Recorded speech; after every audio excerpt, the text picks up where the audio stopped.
Wala nga nag-a-apply. Baka ikaw, gusto mo. Ano yun? Ha?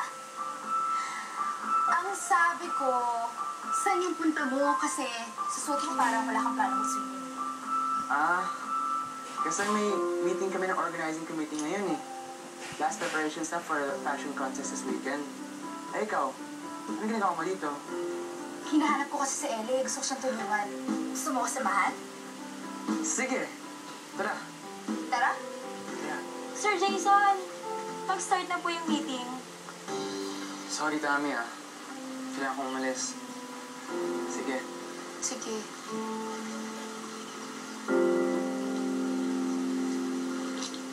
Ayun na eh.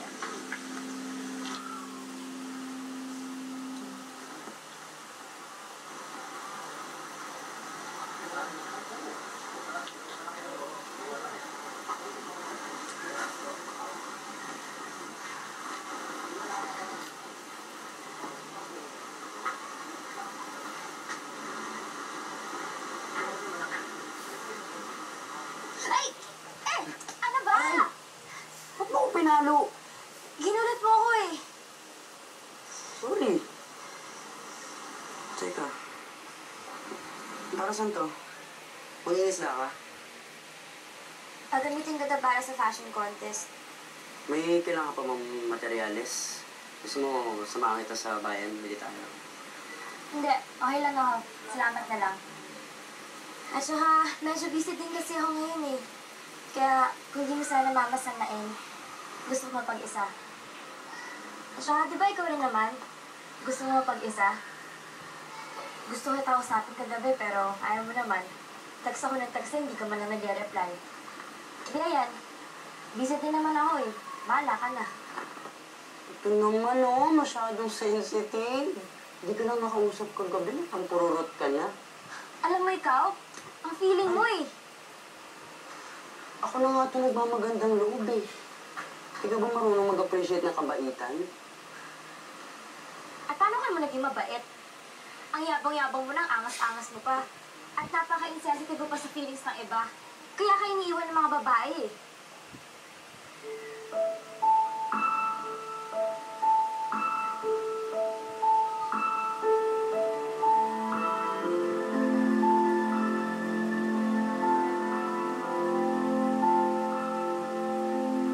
Uy, madali ka.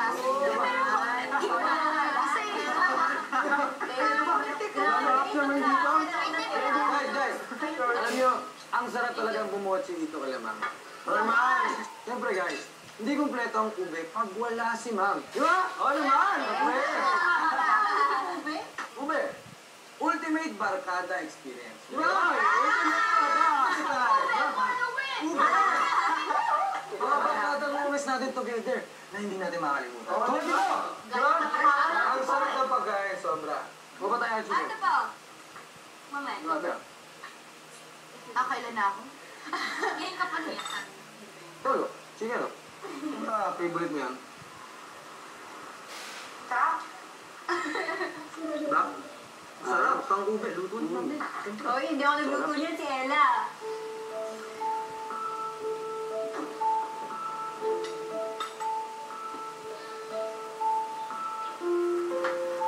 Ano nangyari doon? Nag-away na naman kayo? Eh, paano miss? Yan naman si Ella kasi may nasabi siyang medyo masakit kay Patrick. Kaya yun, nagtampo yung tao. Ella, alam mo naman na napaka-sensitive sa kanya yung issue kay Michelle na pag-iwan sa kanya. Tapos ikaw, ginatungan mo pa. Eh, paano angas-angas kasi ni? Akala mo kung sino humakaasta. Maangas nga si Patrick. Pero ni minsan ba, may ginawa siyang masama sa'yo. Oo nga. Tsaka si Patrick, kapang-asar lang talaga yun. Pero, di ba, katuwaan lang yun. Kapag naman, di ba, kailangan mo siya, lagi naman siyang nandyan para sa'yo. Tsaka, magkaibigan kayo. Magbarkada kayo. Di ba?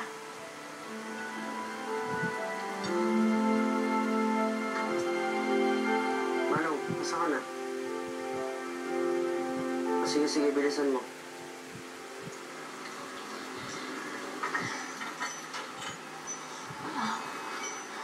Patrick, sorry kung minasabi mo na ako sa'yo kanina. Hindi ko naman kasi sinasadya na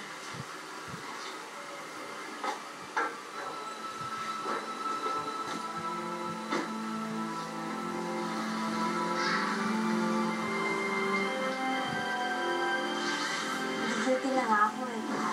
Inaamin ko, naging insensitive ako. Hindi ko naman kasi akalain na sasaktan ko ng ganun si Patrick eh. Baka nga tama si Miss na kailangan na ng time ni Patrick. Sa pagtatampuhan niyo, eh, medyo fresh pa kasi. Kahit na, paharamdam ko kasi sumasama akong tao eh. Alam mo, tama yung sinabi ni Tikoy tsaka ni Winston. Lalo naman sa ginagawang masama si Patrick. Anong pwede ko gawin para magkaayos na kami? Siguro nga, pero hayaan mo na. Sigurado kung magkakaayos din kayo. Sana. Hindi. Ano? Text ko lang si Britney. Sama mo na ako sa bahay ah. Ben, download. Okay, anytime. Stay go. Thank you, ah. Okay, good night. Night.